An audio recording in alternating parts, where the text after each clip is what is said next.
Falar um pouquinho sobre um bom dia a todos mais uma vez, encarnados, desencarnados. Que Jesus nos abençoe nesse nosso bate-papo e que eu consiga ser a ferramenta da mensagem que eu me propus a trazer para todos essa manhã. E como eu sempre gosto de fazer, eu trouxe o conceito, a definição da Aurélio sobre a palavra paciência. Antes de entrar nessa definição, só fazer uma introdução, fazendo um gancho com o que a Regina disse sobre, na introdução, sobre a construção de dentro para fora. Essa ciência da paz que nós vamos conversar é a paz interior, é essa que começa de dentro, né? Quando a gente fala de ciência da paz, pode ser que a gente pense, nossa, olha, tantos processos de guerra no mundo, tanta coisa acontecendo, como que nós vamos construir a paz? Essa ciência da paz, ela começa dentro, né? Vai irradiar, vai expandir para a nossa relação com os nossos irmãos, mas ela começa com a gente mesmo. E aí eu vou para a definição do Aurélio. Qualidade de quem sabe esperar. Virtude que consiste em suportar dores, infortúnios, entre outras circunstâncias, com resignação.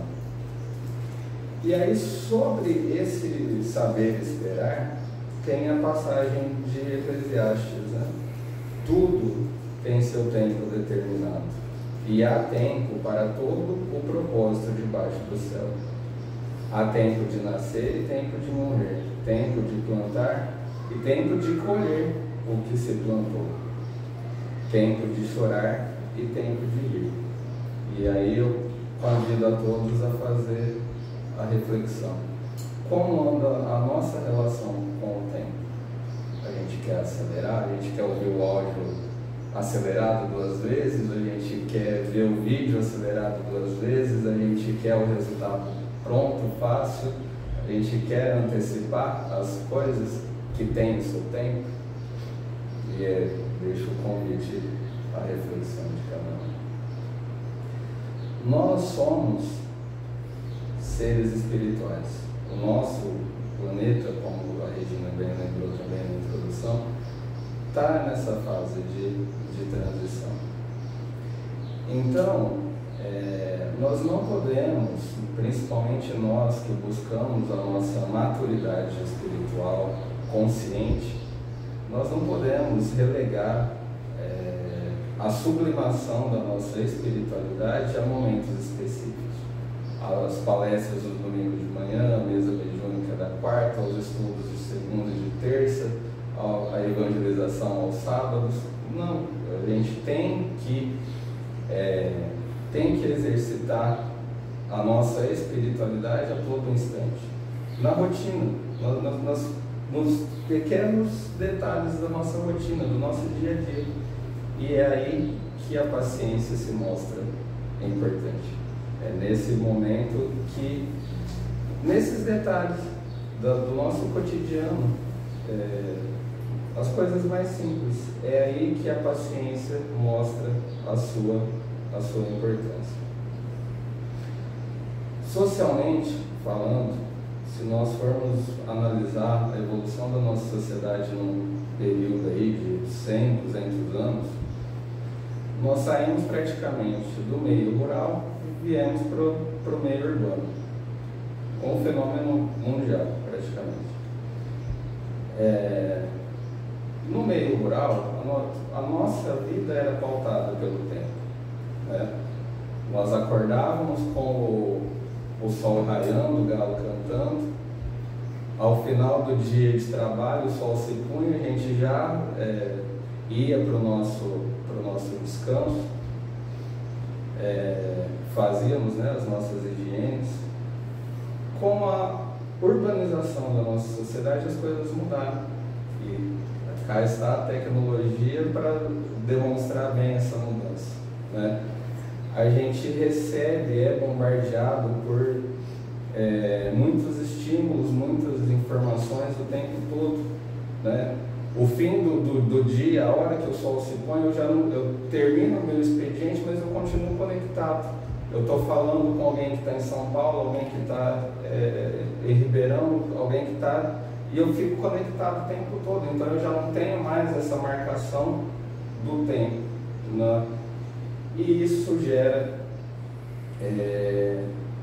de certa forma, no campo exterior, um caos, né?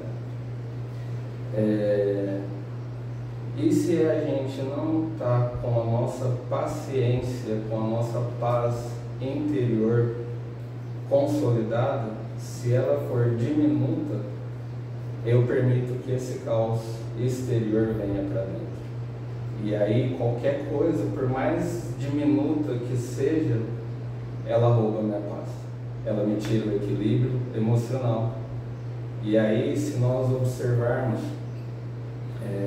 exemplos cotidianos, né, pessoas com as quais a gente convive, até a gente mesmo, a gente vai observar que a fonte do nosso desequilíbrio emocional, que durou o dia todo, começou com uma coisa pequena. Uma espera maior do que a gente imaginava numa fila de supermercado, um site que trava, uma tecnologia que tem alguma falha. Isso foi suficiente para que a gente perdesse a nossa paz, a nossa paciência e perdesse o nosso equilíbrio para o dia todo. Algo muito pequeno, diminuto, né? Mas porque a minha paz interna também era diminuta. E aí,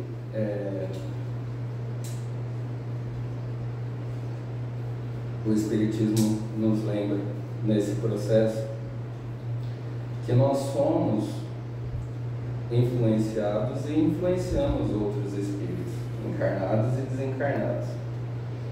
E se nós vivemos nesse limiar desse caos, né? Se a gente se deixa envolver por esse caos exterior, se a nossa paz é diminuta, que companhia nós atraímos para perto de nós? Quem se ajunta, né, a gente? E a gente não pode esquecer, o Espiritismo também nos ensina, a nossa natureza tríplice: espírito, perispírito e corpo. Então, e os três estão integrados. Tudo que acontece em um reflete no outro, nos três, né? Então, se eu estou me deixando envolver por esse caos exterior, quais são os reflexos, né? Como ficará o meu espírito, o meu perispírito ao longo do tempo, né? Se eu vou permitindo e se eu não alimento essa paz interior dentro de mim. Então, por isso, é importante a gente refletir sobre essa ciência da paz.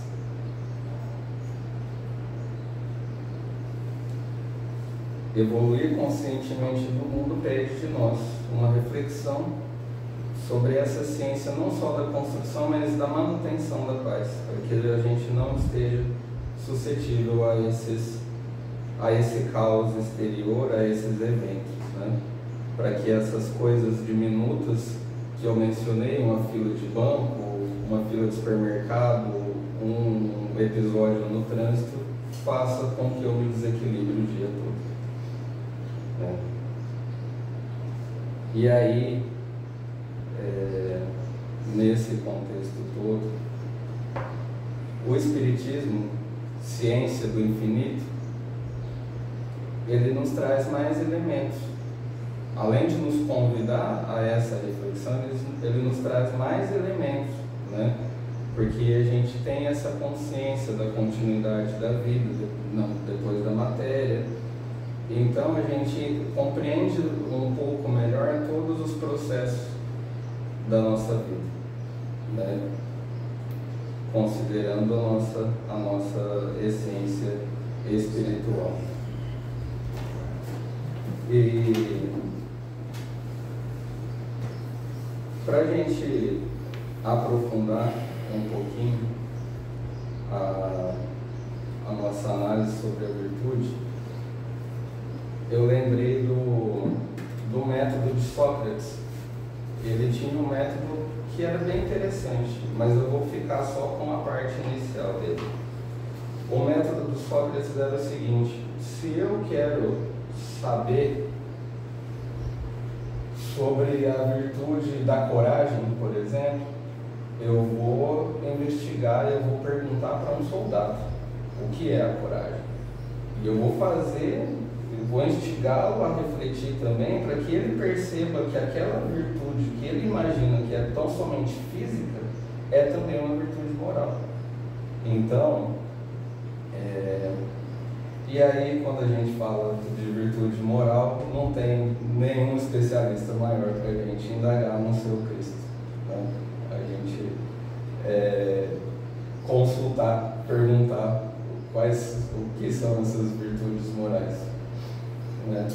Mas antes da gente aprofundar um pouco mais nos exemplos do Cristo sobre a paciência, já fazendo aqui com muita humildade a observação, né? A gente compreender os ensinamentos do Cristo, a gente ainda tem dificuldade, né? Então, vamos subir uns degraus aí até a gente chegar nos ensinamentos do Cristo. E aí, quando a gente olha para o Evangelho, a gente já percebe também que ele não traz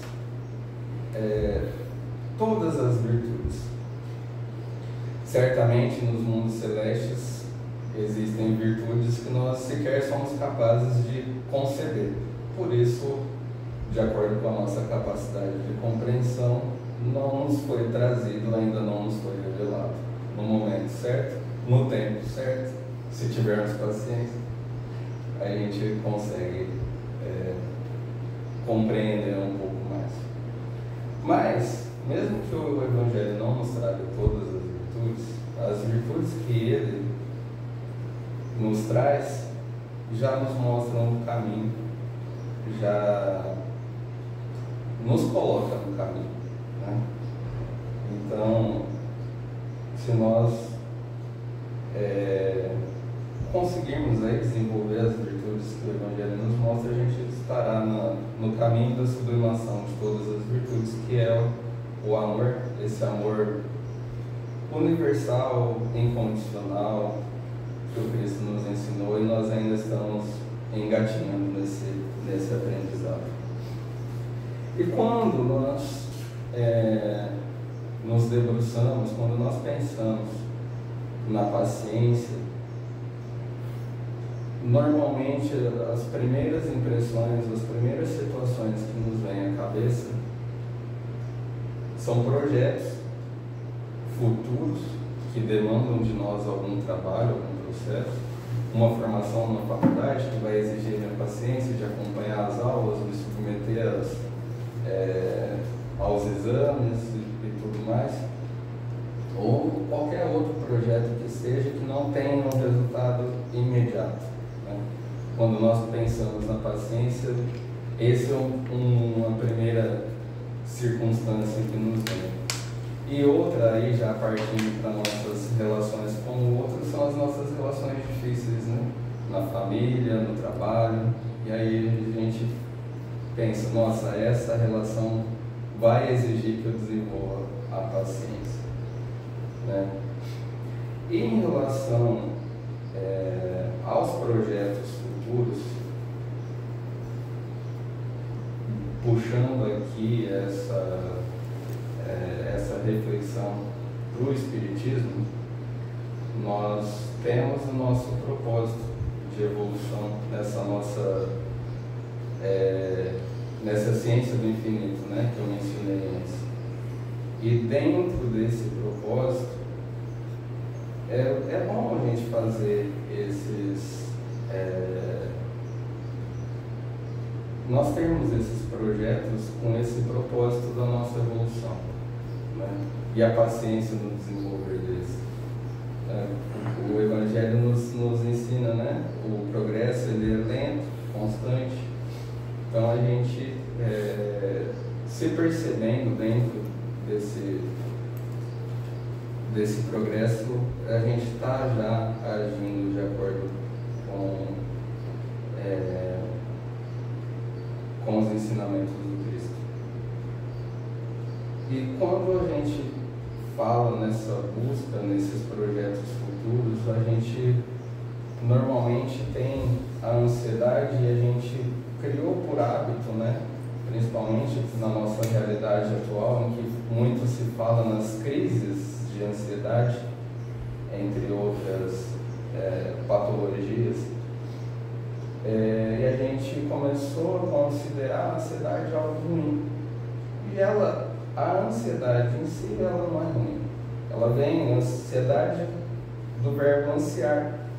Se eu anseio algo, se eu desejo algo, é aquilo que me move, né?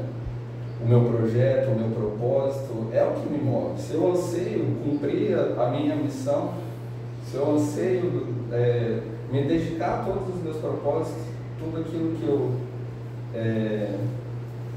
me proponho a fazer, é bom, é o que me move, né? O problema é o excesso dessa ansiedade que me tira do prumo, que me tira do momento presente, me faz viver o futuro, viver com a mente no futuro sem fazer a minha lição de casa no presente, fazer o que eu preciso fazer.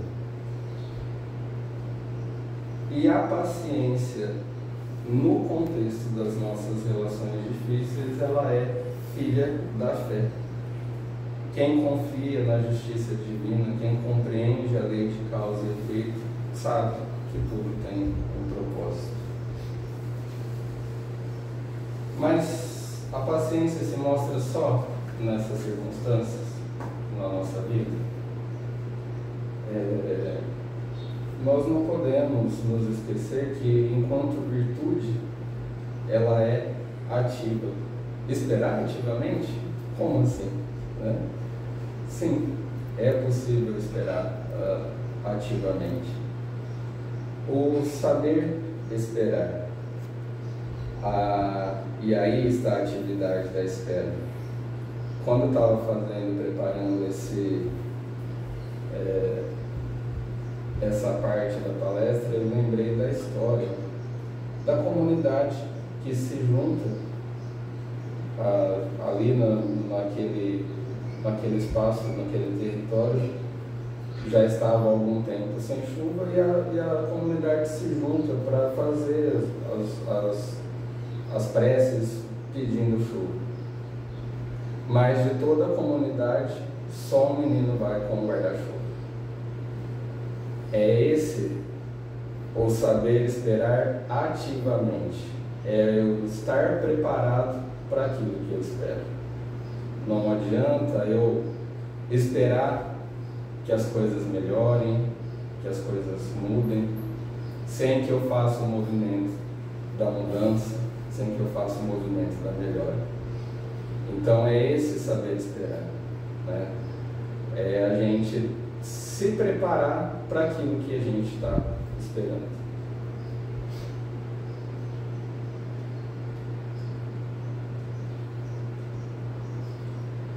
E aí, aprofundando um pouco mais sobre a paciência, o Evangelho segundo o Espiritismo nos lembra no capítulo 9, a paciência é também uma caridade. Deveis praticar a lei de caridade ensinada pelo Cristo, enviado de Deus. E também no capítulo 19, a fé sincera e verdadeira é sempre calma, dá a paciência que sabe esperar, porque apoiando-se na inteligência e na compreensão das coisas, tem a certeza de atingir o objetivo. Então eu compreendo todo o processo, Eu sei que aquele momento específico, aquela minha relação difícil, ela faz parte de um todo da minha existência.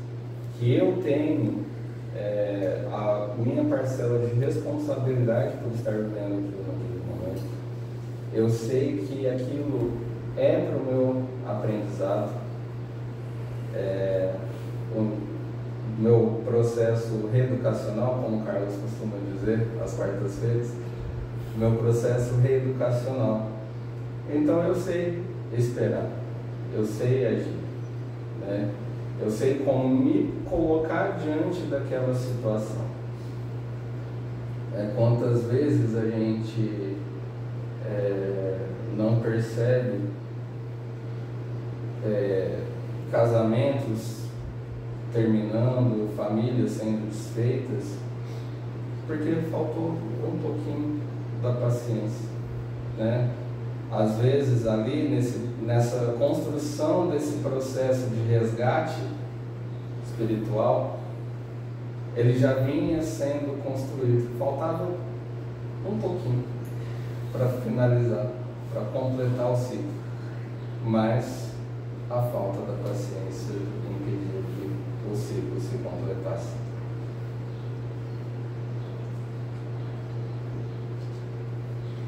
E aqui eu trouxe uma mensagem do Emmanuel que o Arthur Valadares comenta na palestra dele, que tem o mesmo nome, inclusive serviu de inspiração para mim. Quem viu também a palestra dele vai perceber que eu trouxe aqui alguns elementos que eu achei bem interessantes e pertinentes para a gente conversar. E ele traz uma passagem na palestra dele de Emmanuel sobre a paciência, no livro Deus Conosco. Paciência é perseverar no bem através de todas as vicissitudes e de todas as circunstâncias. Vicissitudes são essas oscilações naturais da vida na matéria. É uma discussão um pouco mais acalorada com um amigo, um vizinho, um parente, o recebimento de um diagnóstico um pouco mais grave, o recebimento de uma notícia difícil, né? O passamento de um ser amado. Essas são as vicissitudes da vida. E aí Emmanuel nos lembra, né, que a paciência, nesse contexto, é a capacidade da gente se manter no propósito. E nós que estamos aí nesse processo que eu falei inicialmente de amadurecimento consciente do nosso espírito, a gente sabe que esse propósito é o bem. A gente já tem essa compreensão, né? E o Emmanuel continua: sem ela, sem a paciência, o aprendizado da existência se resume a recapitulações infinitas nos séculos incessantes. Quantos de nós não estamos aí repetindo, né? Nós aqui na casa comparamos a nossa evolução espiritual à escola. Quantos de nós não está travado na quinta série? Parado, repetindo, vendo as mesmas matérias, tudo de novo, e aí bate aquele cansaço, aquele desespero. Falando, nossa, mas isso aí eu já aprendi, eu já sei, já vi essa aula, meu Deus. Tá, viu a aula, mas ainda não aprendeu. Tem que repetir. Paciência. Senão, sem a paciência, a gente não vai atingir. Né?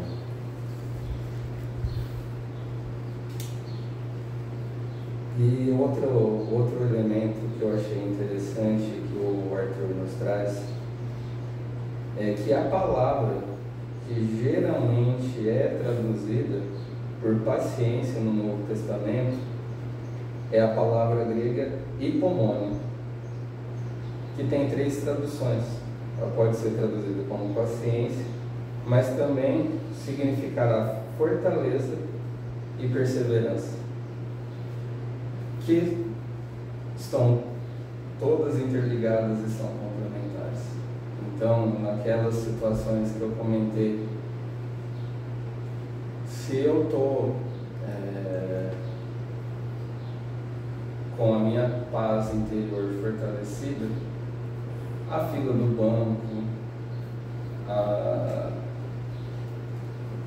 o episódio do trânsito, a fila do supermercado, aquela palavra um pouco mais rude que alguém nos disse, não vai nem arranhar a fortaleza, não vai nem... E até mesmo aqueles abalos mais graves, a notícia difícil, um diagnóstico de uma doença mais grave, o passamento de alguém muito querido, mesmo essas vão abalar, mas não vai mexer na estrutura. A firmeza dessa fortaleza não vai permitir um abalo significativo, né? Eu estou preparado para receber esse caos exterior. Eu estou fortalecido, eu estou firme dentro do meu propósito. Eu não vou me deixar abalar pelas circunstâncias. Eu não vou me colocar na situação de vítima das circunstâncias. Eu vou me manter firme no meu propósito, perseverar no meu propósito, né? E olha só que bonito, muito bonito, inclusive. Jesus nos diz, aqui agora já buscando os ensinamentos do Mestre, né? Já partindo para os últimos degraus da escada dessa manhã. Jesus nos diz no Evangelho de Lucas: pela vossa perseverança ganhareis as vossas almas. Pela vossa paciência ganharei as vossas almas. Pela vossa fortaleza ganhareis as vossas almas. O que significa ganhar as vossas almas? Eu estou no meu domínio, do meu espírito. O que acontece do lado de fora não importa. Não vai abalar a minha paz interior. Não vai me tirar do meu propósito no bem. Eu estou firme no meu propósito. Não vai me abalar. Ganho a minha alma de brinde. Olha só que legal e que bonito isso. E a gente perseverar no propósito, né? Significa que a gente vai conquistar a nossa alma? Não. Mas o Evangelho nos traz: o verdadeiro cristão é reconhecido pelos seus esforços. Se a gente se esforçar para construir essa fortaleza, ela não vai ficar pronta do dia para a noite. Um tijolinho por dia que a gente vai construir. É aquele minuto, aquele segundo que a gente reflete antes de dar uma resposta aí refletida para alguém, antes da gente falar alguma coisa no impulso que a gente vai se arrepender depois. Esse é o tijolinho do dia. Quando a gente menos perceber, a gente vai estar tão concentrado no tijolinho que a hora que a gente parar para olhar, a fortaleza está pronta. Mas a gente tem que focar no propósito, e o nosso propósito é o tijolinho na construção dessa fortaleza, né? A gente não vai conquistar a paciência do dia para a noite. A gente vai exercitar, a gente vai dentro da lógica dos adictos, só por hoje. Só por hoje eu vou tentar ser um pouco mais paciente, só por hoje eu vou tentar ser um pouco menos impulsivo, só por hoje. A hora que a gente se der conta, aconteceu, né? Com paciência, esse processo, ele acontece, né?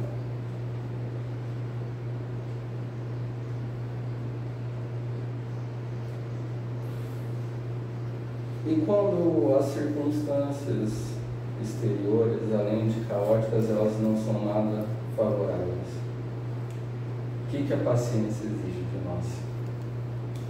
E Jesus nos ensinou a paciência, mostrando na prática.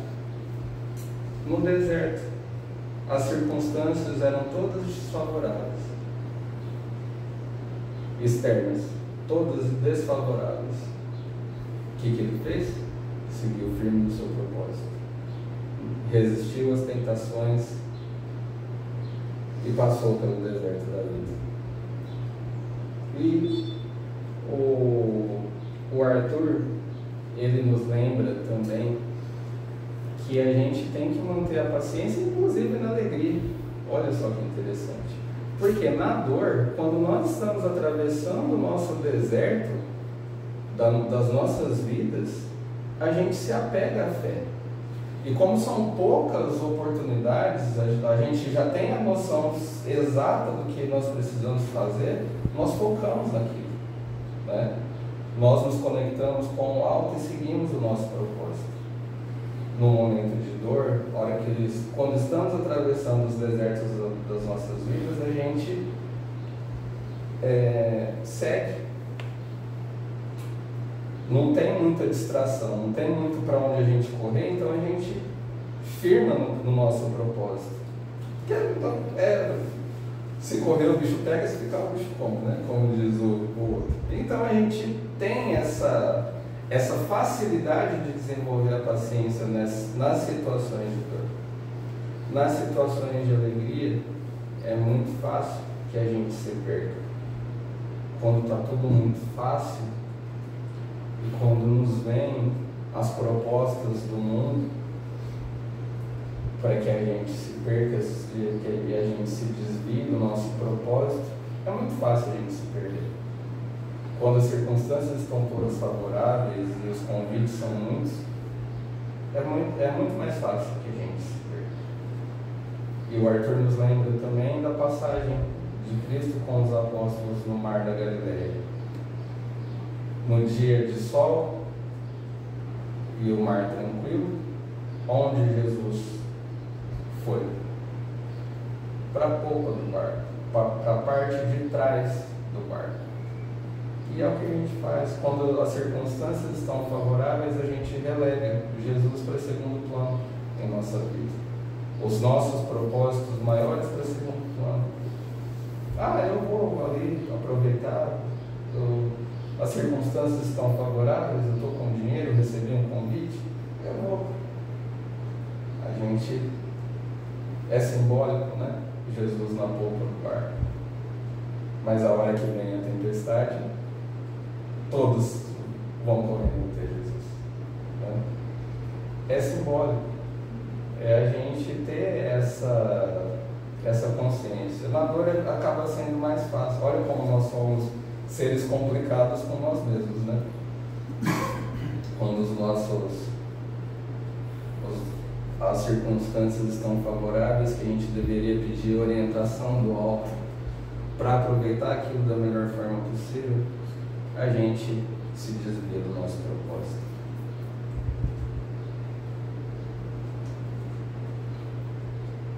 E Jesus, sendo uma virtude, é algo que é difícil a gente falar e é difícil a gente teorizar. A virtude, ela se mostra na prática, né? E Jesus nos deu vários exemplos da sua paciência. Mostrou paciência com os discípulos, né? Quando eles ainda demonstravam falta de fé ou de compreensão. Ainda não compreendeis? Então tá, senta aqui, eu vou explicar de novo, vou mostrar de novo. Vai surgir outra oportunidade, nós vamos praticar um pouco mais isso aqui. Sempre muito paciente, né? Diante da traição de Judas. Jesus sabia que seria traído, mas não humilhou Judas, ainda o chamou de amigo, pacientemente, né? Durante o julgamento de crucificação, permaneceu em silêncio, em oração, pacientemente, esperando a hora derradeira. E antes da hora derradeira, ainda clamou: Pai, perdoa-os, eles não sabem o que fazem. Ou seja, a paciência, ela também nos conduz, né? Aqui no capítulo 9 do Evangelho, nós temos a informação de que a paciência é também uma caridade exatamente por essa razão. Ela nos permite trabalhar e desenvolver em nós a indulgência, o perdão. A gente olha para o nosso irmão, para aquele com quem nós temos as relações difíceis, e a gente compreende. É um filho de Deus, foi criado para o bem, ele é da luz. Ele não está, pode ser que não esteja, mas ele é. Então eu tenho paciência, eu espero. Eu compreendo que aquilo ali é momentâneo, é passageiro. E aí eu faço aquilo que eu tiver em condições de fazer para ajudar. Se eu não consigo encontrar nenhuma outra forma, que seja através da oração, como a Regina nos falou na introdução. Se aquela companhia, se aquela presença me traz gatilhos, faz com que eu sinta sentimentos ruins, eu me afasto, faço uma oração, recomponho a minha paz interior, a minha fortaleza, não deixo que isso me abale, e faço uma oração em prol daquele irmão, de todos os que estiverem envolvidos na situação. Eu mantenho a minha fortaleza, né?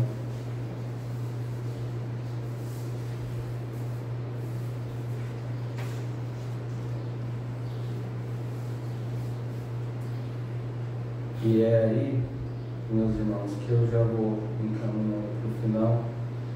Esses exemplos de Jesus nos mostram que a paciência, diferente do que a gente possa imaginar nesse turbilhão de informações que a gente recebe diuturnamente, não é fraqueza, é força espiritual, é o domínio de si mesmo, a confiança na justiça divina e o amor que não se abala diante da ignorância alheia. E aí eu termino com uma frase do Emmanuel: é preferível chorar sobre os aguilhões da resistência, da fortaleza, do que sorrir sobre os narcóticos da queda.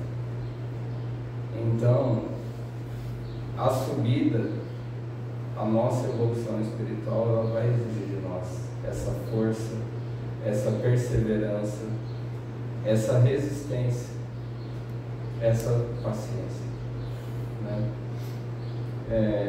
Que todos nós consigamos deixar a depressão, que é o excesso de passado, ou a ansiedade excessiva que faz com que a gente viva, ou que o nosso pensamento fique preso ao futuro, e a gente deixe de fazer, de se preparar para aquilo que a gente espera, né?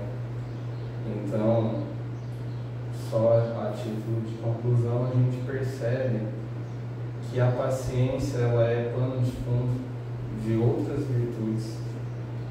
Ela é também uma